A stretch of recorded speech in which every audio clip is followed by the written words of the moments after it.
Good evening, everyone.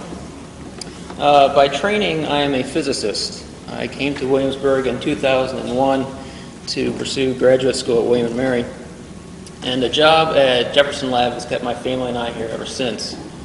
However, my passion is photography, and the thing I love to shoot the most, and the topic of my talk this evening, is water. I was raised in central New York. I spent some time in the Finger Lakes region, which just abounds with waterfalls. And waterfalls seem to have a universal appeal, whether it's the raw power of Niagara or the soothing rush of a cascade. Everyone loves waterfalls, and that's where I first cut my teeth shooting water. And it remains one of my favorite subjects today. When I shoot waterfalls, the reason I love shooting water is you can use exposure time very creatively to create different moods and emotions. For the waterfalls, I typically shoot a good portion of a second to a few seconds long. And it creates this nice silky smooth water, which has the practical effect of adding the element of time to a 2D image. And this is a good example of that. I have a strong foreground object which is stationary, but then I have the flowing water in the background, which provides nice contrast.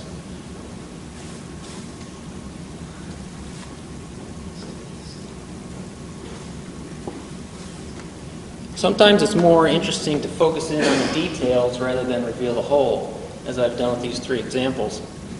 Further, the color in those images wasn't adding a whole lot, so I converted to black and white to emphasize form, texture, and shape. But there are times when color is good. Some of you may be familiar with this location. This is Great Falls National Park in Northern Virginia. And I waited until after sunset, a period called blue hour, to take this image. So for a waterfall to exist, you need two things. You need water and you need rapid elevation change.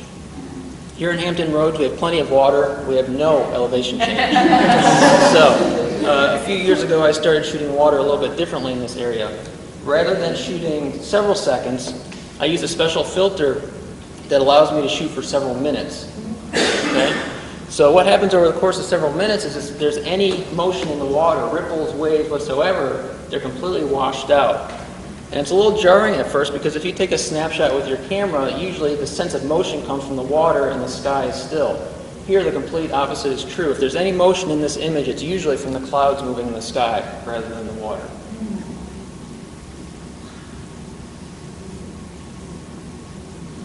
There are often times when you want to use a very fast shutter speed to freeze the motion. This is a good example. We've got an ocean wave crashing against the rocks, and I want to freeze every droplet. I want to convey the sense of power and impact that has. And I've taken this concept to the nth degree using high-speed photography techniques to capture the motion of a droplet of water. The shutter speeds that I use here are extremely fast. The difference in shutter speed is 6 orders of magnitude shorter than for the long exposures. To put that in perspective, 6 orders of magnitude is the difference between the width of a human hair and the length of a football field. And I'm doing that in the time domain. As a landscape photographer, I often shoot at the edges of the day, early in the morning, in the evening, sunrise, sunset. And when you do that, you're often treated to some pretty spectacular conditions. Not just the dramatic lighting, but also very calm, still water.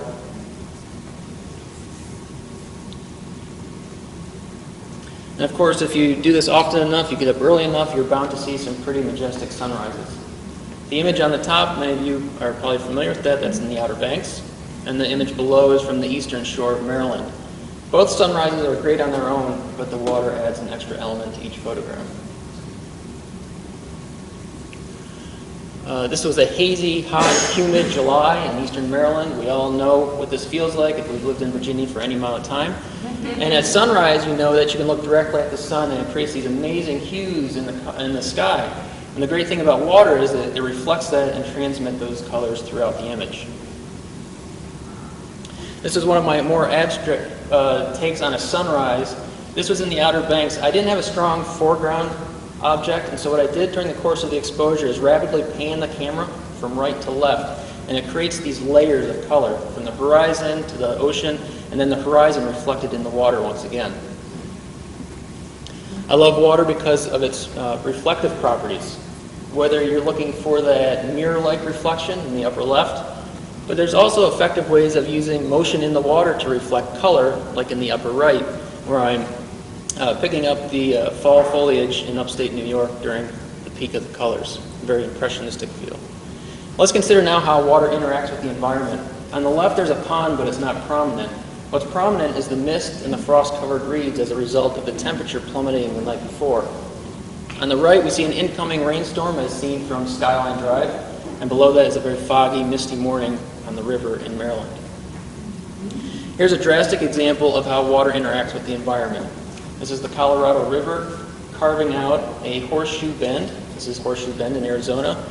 A magnificent place. The place where I'm standing to the bottom is a 1,000-foot drop. There's not a hint of water in this image, but without the water and wind, these slot canyons in the southwest would never have been formed. They're truly amazing. They have these amazing textures. They're almost like waves of rock. The world's largest slot canyon is in Zion National Park. It's known as the Narrows. It's considered one of the greatest hikes in the country. The trail for this hike is the river itself, the Virgin River. This portion of the trail is called Wall Street for obvious reasons. Here the canyon walls are 22 feet across but rise 1,500 feet on either side of you. Perhaps it's only appropriate to end a talk with a sunset. I love shooting water, will continue to do so. I do shoot other things as well though.